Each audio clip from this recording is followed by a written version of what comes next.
नमस्कार दोस्तों, एक बार फिर आपका स्वागत है आपके अपने YouTube चैनल अध्यात्म टीवी पर। आज जानिए जितिया व्रत कथा विस्तार से। एक बार नैमिषारण्य के निवासी ऋषियों ने संसार के कल्याणार्थ सूत जी से पूछा, हे सूत, कराल कलिकाल में लोगों के बालक किस तरह दीर्घायु होंगे सो कहिए।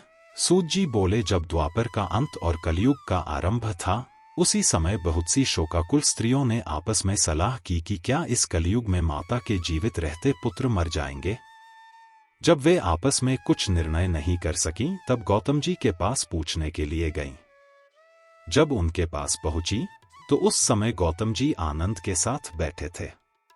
उनके सामने जाकर उन्होंने मस्तक झुकाकर प्रणाम किया। तदंतर स्त्रियों ने पूछा, हे प्रभो, इस कलयुग में लोगों के पुत्र किस तरह जीवित रहेंगे? इसके लिए कोई व्रत या तप हो तो कृपा करके बताइए। इस तरह उनकी बात सुनकर गौतम जी बोले, आपसे मैं वही बात कहूंगा जो मैंने पहले से सुन रखा है।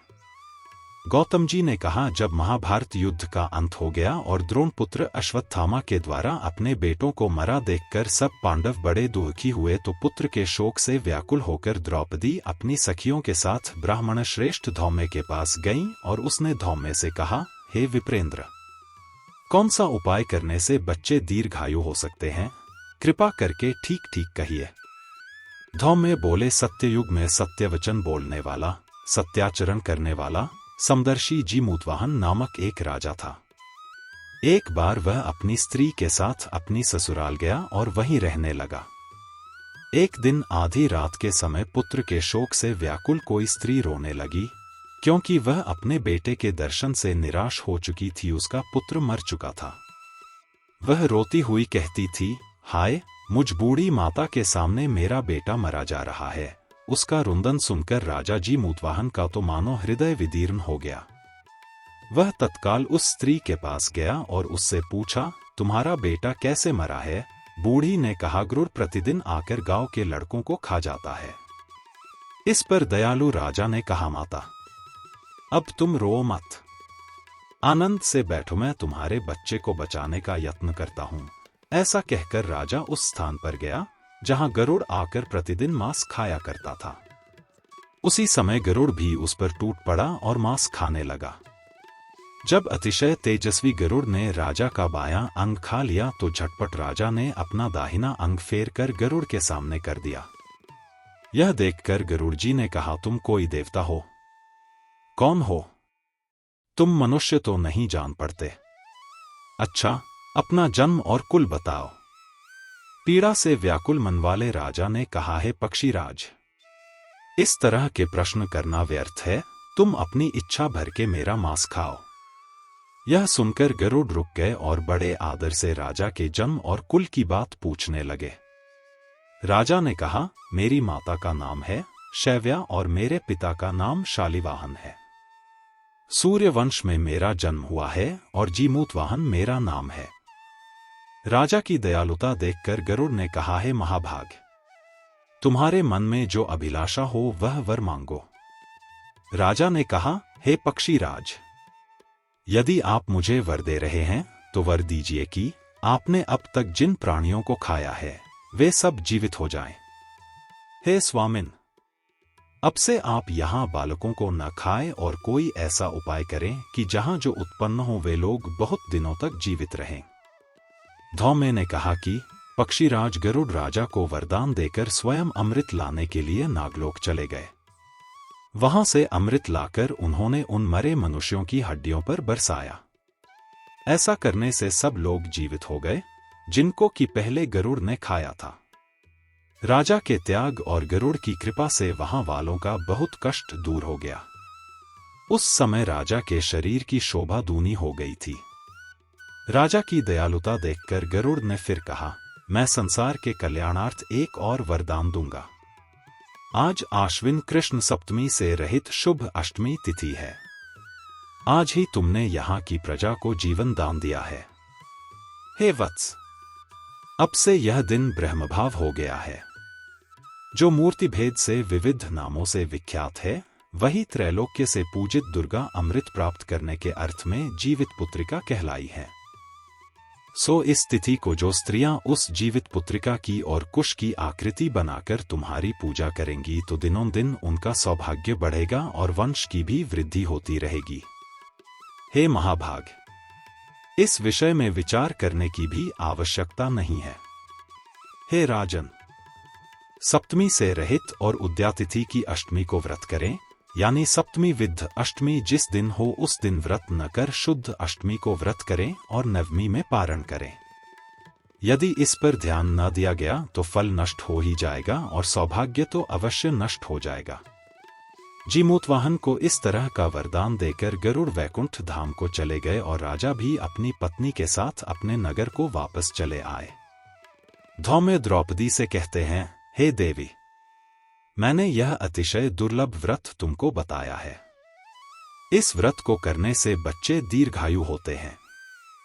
हे देवी, तुम भी पूर्वोक्त विधि से यह व्रत और दुर्गा जी का पूजन करो तो तुम्हें अभिलाषित फल प्राप्त होगा। मुनिराज धौम्य की बात सुनकर द्रौपदी के हृदय में एक प्रकार का कौतूहल उत्पन्न हुआ और पूर्वासिनी स्त्रियों को बुलाकर उनके साथ यह उत्तम व्रत किया। गौतम ने कहा, यह व्रत और इसके प्रभाव को किसी एक चिन्ह ने सुन लिया और अपनी सखी सियारिन को बतलाया। इसके बाद पीपल वृक्ष की शाखा पर बैठकर उस चिन्ह ने और उस वृक्ष के खोंते में बैठकर सियारिन ने भी व्रत किया। फिर वही चिन्हनी किसी उत्तम ब्राह्मण के मुंह से यह कथा सुन आई और पीपल के खोंते में बैठी हुई अपनी सखी को सुनाया। सियारिन ने आधी कथा सुनी थी कि उसे भूख लग गई और वह उसी समय शव से भरे हुए श्मशान में पहुंची। वहां उसने इच्छा भर मांस का भोजन किया और चिन्हनी बिना कुछ खाए पिए रह गई और सबेरा हो गया। सबेरे वह गौशाले में गई और वहां गौ का दूध पिया। इस तरह नवमी को उसने पारण किया। कुछ दिनों बाद वे दोनों मर गईं और अयोध्या में किसी धनी व्यापारी के घर में जन्मी।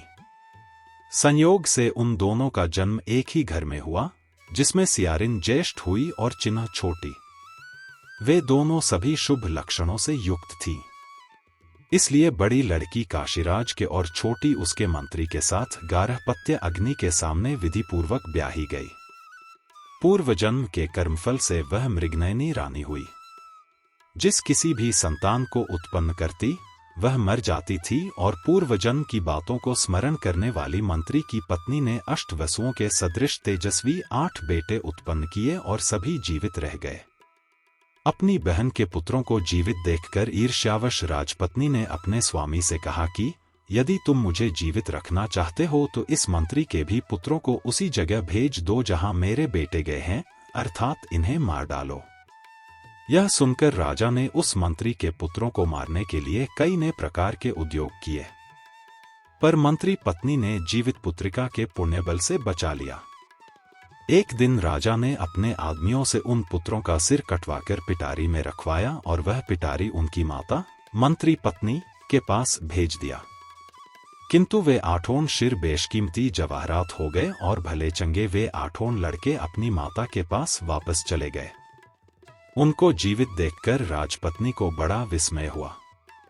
अंत में वह मंत्री की पत्नी के पास आई और उसने पूछा, बहन, तुमने कौन सा ऐसा पुण्य किया है जिससे बार बार मारे जाने पर भी तुम्हारे बेटे नहीं मरते? इस पर मंत्री की पत्नी ने कहा, पूर्व जन्म में मैं चेहल थी और तुम सियारिन। दोनों ने व्रत किया था। तुमने व्रत के नियमों का भली भांति पालन नहीं किया था और मैंने किया था। इसी दोष से हे बहन, तुम्हारे बेटे नहीं जीते हैं। ओ राजरानी, अब भी तुम उस जीवित पुत्रिका व्रत को करो तो तुम्हारे बेटे दीर्घायु होंगे। मैं तुमसे सच सच कह रही हूं। उसके कथनानुसार रानी ने व्रत किया। तभी से उसके कई बेटे सुंदर और दीर्घायु होकर बड़े बड़े राजा हुए। सूत जी कहते हैं कि सब प्रकार का आनंद देने वाला मैंने यह दिव्य व्रत बतलाया। स्त्रियां चिरंजीवी संतान चाहती हों तो विधिपूर्वक यह व्रत करें। कौन है जीमूतवाहन? भगवान जीमूतवाहन पौराणिक युग में एक गंधर्व राजकुमार थे। वे और उनके पिता बेहद उदार और परोपकारी व्यक्ति थे। पहले उनके पिता ने राजपाट छोड़कर अपने पुत्र को राजा बना दिया और फिर जीमूतवाहन का भी राजकाज में मन नहीं लगा। वे भी अपने पिता के साथ वन में जाकर रहने लगे। यहाँ आकर उनका विवाह मलयवती नामक कन्या से हुआ।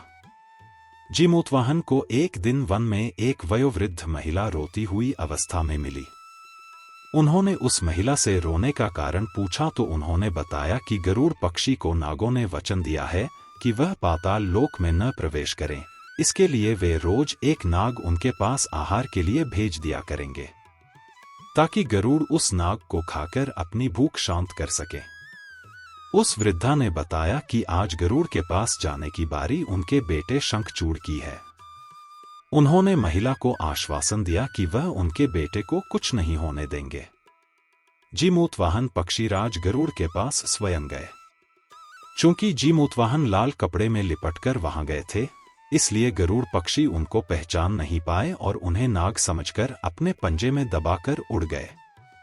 जब एक पहाड़ के शिखर पर रुके और जीमूतवाहन से पंजे से निकालकर खाने चले तो देखा कि जीमूतवाहन तो एक मनुष्य हैं और दर्द से बुरी तरह से कराह रहे थे। उन्हें जीमूतवाहन पर दया आ गई और उन्होंने उसे मुक्त कर दिया। फिर जीमूतवाहन ने उन्हें सारी घटना बताई और नागों का भक्षण न करने की प्रार्थना की। पक्षीराज गरुड़ जीमूतवाहन के साहय और दया को देखकर काफी प्रसन्न हुए और उन्होंने वचन दिया कि वे अब कभी भी नागों का भक्षण नहीं करेंगे। इस प्रकार राजा जीमूतवाहन ने अपने साहस और सूझबूझ से एक मां के बेटे को जीवनदान दिलाया। तब से राजा जीमूतवाहन भगवान के रूप में पूजे जाने लगे और माएं अपनी संतान के लिए जीवित पुत्रिका नामक व्रत रखकर उनकी पूजा करने लगीं। अगर आज का वीडियो अच्छा लगा हो तो प्लीज़ चैनल को लाइक, शेयर और सब्सक्राइब करें।